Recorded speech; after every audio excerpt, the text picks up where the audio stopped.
представихме за първи път в Бургас една уникална форма вид документален театър, а именно вербатим театъра.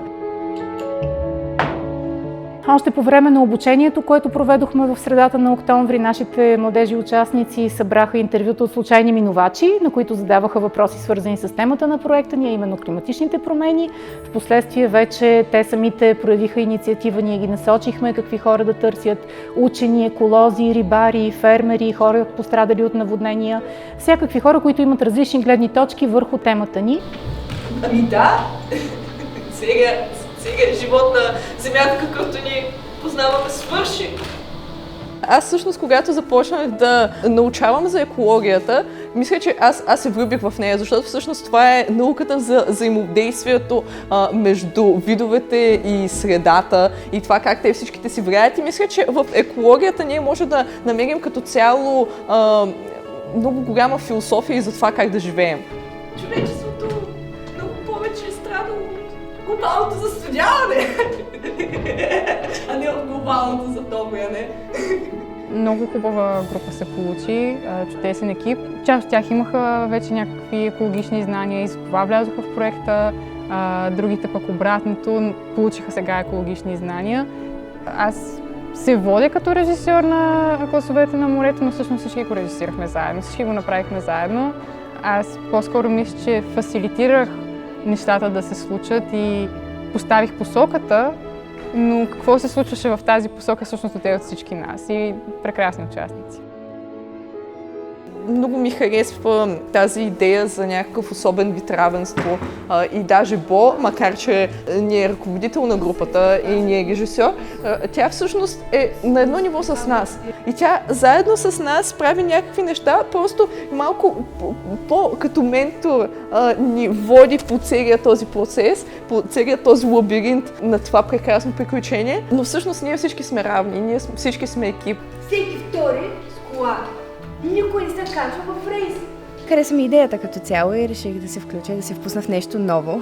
Всяко едно интервю научих по нещо малко. Просто всичко това беше ново за мене. Аз не бях се впускала в тази тема да робя вътре в нея, но сега по време на спектакъла и по време на репетициите научих наистина много неща. Всичките тези истории, те са супер автентични, изключително истински, имат такъв синхрон в нещата, които се споделят. Същевременно именно различните мнения, които са събрали, дават една богата палитра на темата, която разглеждаме. Много изненадващо беше как тези хора, които принципно не биха ги питали какво мислят за климатичните промени. Но те всъщност имаха много стабилно мнение, което изразиха и което всъщност беше много интересно. Има супер страшни климатични природни бедствия и въобще сме на етап, който трябва да направим нещо, но този страх да не ги обезкуражава, ами да си кажат: ами да, трябва и аз да направя нещо вече. Трябва и аз. Въобще животът при мен е много труден. Исках да отделя една конкретна реплика от това, което е включено в спектакъла. Думите, които индианеца в постановката каза, че ние не сме взели земята в наследство от дедите си, а назаем от децата си. Следили земята от дедите си, ние сме взели заем от децата си. Спектакълът е чудесен, наистина съм очарована. Децата са много талантливи и засегнаха много актуални теми, които наистина имаме нужда много повече хора да чуят това, което те казаха. За наводненията и за пожарите и за това, как ние трябва да се отнасяме с природата, за да се съхраним. Ако това е Северния полюс, това е Южния полюс, нали? Ако лампата е Слънцето, Земята се върти така. Това си беше техен процес. Наистина младежите ни бяха водещи в този проект и мисля, че това е много важно. Те бяха наистина в сърцето на проекта. Много съм доволен за тази инициатива, че е поета от тия млади хора.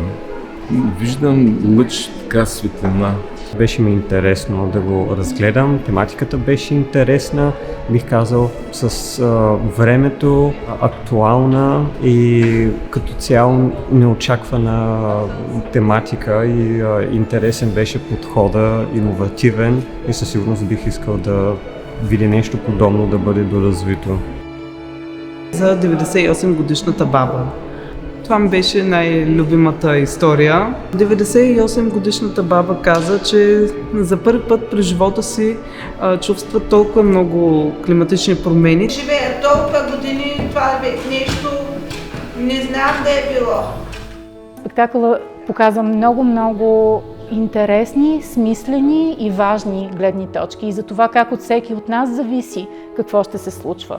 И за това как всъщност нещата, които вече виждаме като промени около нас, ще доведат до още повече такива промени. И много ме радва това, че и нашите участници, и публиката ни имат желание и ни поощряват да го играем още, да го представим на още по-големи сцени, за да могат още хора да го видят. Така че морето е... Хубавите неща се получават, когато се правят заедно, в съдействие, в мрежа от съмишленици.